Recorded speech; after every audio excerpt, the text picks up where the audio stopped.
I'll be showing you a simple way to unlock your phone's screen lock or password without losing any data. The best part? It's free and easy, even if you're not a tech expert.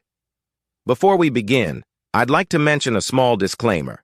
The method I'm about to show you is 100% legal, safe, and free.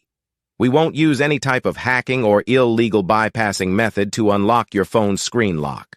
Moreover, the phone will not suffer any harm or damage in any way. With that said, let's start. You can unlock your phone's screen lock or password using a special code. Here's how it works. First, tap on Emergency Call, then enter the code.